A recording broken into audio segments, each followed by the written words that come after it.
coffee on some other shit. It's kinda bittersweet that I fell in love with it. I always thought that if I always cared about how I dress, that folks would think I'm arrogant and chicks would lose interest. But as it turns out, people start to notice you more. You turn heads when you step and foot in them sneaker stores. Like, where you get them, can I get them? What's the biggest size left? And chicks that never would have seen you. What's up, everybody? It's Big Ralph TV, and I'm back with another tech video. Alright, so I have been using the Samsung Galaxy S10 Plus for 13 months now, and this is the longest that I've used a single device. Usually I switch out phones maybe 6 months to a year, but no phone has been able to dethrone this Galaxy S10 Plus, and I'll explain why. So first things first, the version that I have once again is the ceramic white. If you can see a little bit of that rose gold on the side of the device front screen there. I have a glass screen protector on the front with the dome. So white on the back, metallic, no damage. It's held up well. No damage on the entire device. Great phone. Feels great in the hands. Feels great in the hands. I'm currently rocking the leather case. Really thin case. Doesn't add anything to it, really. You can see how thin this case is. I normally don't like thin cases, but the Samsung cases are official and they feel great.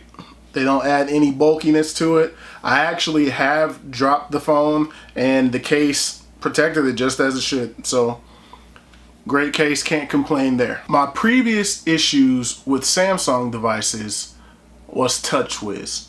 I could never get over TouchWiz and Samsung devices not receiving the quick software updates, or the fact that there was so much bloatware and the software just didn't run as smooth as I had liked and what I was accustomed to, because I was a Google user. I was all Nexus and Pixel and all that prior to my Galaxy run. Now in 2018, for the first time, in October of 2018, I didn't buy the new Pixel device. Instead, at that point, I tried the iPhone XS Max.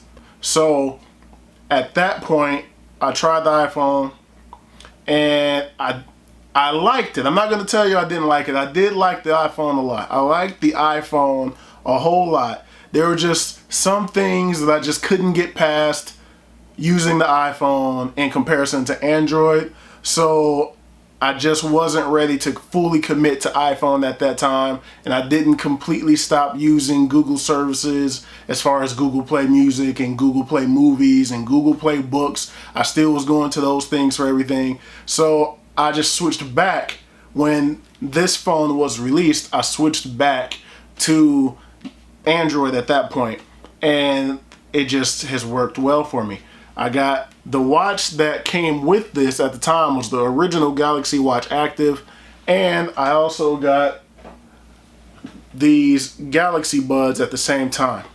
So that transition really helped a lot. This is Galaxy Watch Active 2. This isn't the original one.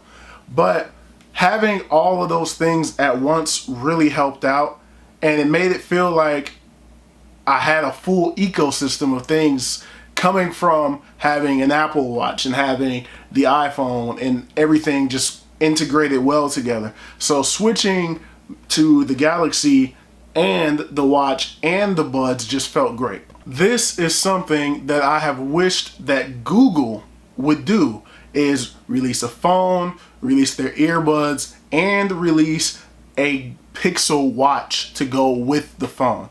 But they have yet to do so.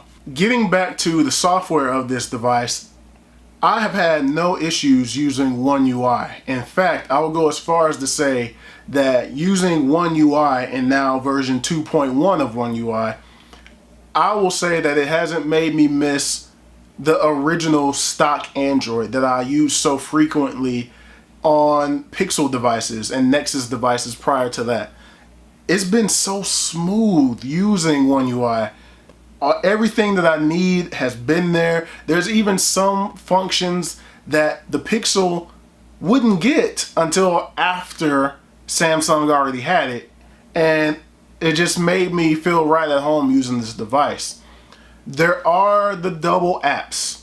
If I use Google's camera, then I have Samsung's camera. If I use their email, there's a Samsung email. You know, there are certain things that double up, but it's not as bad as years past when I had the Galaxy S6 or the Note 3. Touch UI just was no good, and that always led me back to the Pixel. But since I've had this, I haven't felt like I needed to get the Pixel 4 or the Pixel 3a XL or anything like that. I've been perfectly fine right where I am. The camera experience on the Galaxy S10 Plus has been outstanding. I have zero complaints with the camera over the year that I've been using it. There have been some videos on here that I've filmed using this camera and uploaded, so it's worked perfectly fine. Will I say that it is better than the Pixel for photos and the iPhone for videos? No, I won't say that. I won't say that at all. I will say that it does have its advantages over one or the other. So for me, the Samsung camera for videos is definitely better than the Pixel's camera for videos. Now, as far as the iPhone for pictures, I say it kind of stacks up. It really stacks up. For videos, it's definitely second to the iPhone. The iPhone just, when I had the XS Max, it shot great videos. I won't take that away from Apple. But this does take great videos as well. Nothing that I filmed on here that I can complain about the quality. It just works. It works well, and I can't complain about that. There have been phones that have come out that have caught my attention over the past year. One being the Note 10 and the OnePlus 8. And, you know, those kind of devices, they caught my attention. But after I really sat down and thought about it and did the pros and cons of each device, they just weren't strong enough to take me away from the S10 Plus. I said to myself, is this phone really better than what I have in my hand right now? And I always just stayed where I was at. I couldn't justify spending the money to get one of those newer devices when I have a quality device in my hand. Now, back to the software for just a moment. I got Android 10 maybe 2 months after Google released it on the Pixels. Now, that's not including the Pixels, you know, beta program. That's not including that. But 2 months after it was originally released with the Pixel 4 and those devices, I had it. I had Android 10 on this device, and I wasn't mad about that. I know before it's taken 5, 6, 7 months for Samsung devices to get the newest version of Google's software, but I feel like 2 months after release is fairly quick, and I'm not missing anything. So that's been a plus. I haven't felt like, oh man, I gotta go and get a Pixel because I need the latest software. This phone has really led to me forgetting about the software issues, man. Like, and it just runs really smooth. It's just great. No complaints at all. Nothing that I can say here. It's great. My initial goal when I purchased this phone was to make it to 2 years until what I believed at the time would be the Galaxy S12, which now will probably be the Galaxy S21. That was my goal, was to keep this phone for 2 years. I still feel like I can do that right now with this phone. Granted, we haven't gotten to the fall releases for this year. We have gotten past the Galaxy S20, which Galaxy S20, Galaxy S20 Plus, great devices. I like both of them. The Ultra tempted me a little bit, but great devices, but I didn't see a reason to get rid of this device for any of those. But I think I can hold on to this phone until February, March of next year. However, I am anticipating Microsoft's Surface Duo. So that phone might be the one to dethrone this one. But until then, I feel comfortable in saying that I'm rocking with this one. My recommendation is, if you have a Galaxy S10 or an S10 Plus from 2019, you don't need to upgrade. You are still rocking a great phone. This is a great device still a year later. All right? No need to even get the S20 right now. Wait for another year when there will be a true difference in devices.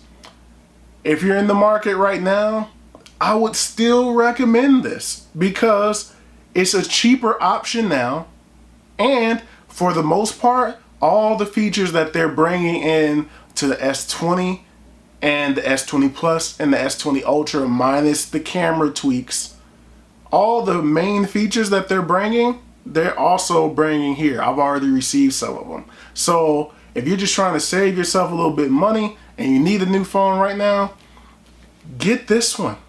Get any version of the S10 and save yourself some money. They're $200, $300, $400 off right now. So the smart money is to get one of these. I still recommend it. I'm glad that I switched back to it myself, and we will see what happens at the end of the year. We'll see what happens at the end of the year with the Note 20 and the Pixel 5 and the iPhone 12. We'll see what happens then and see if I still hold on to this one, even with the Duo coming as well.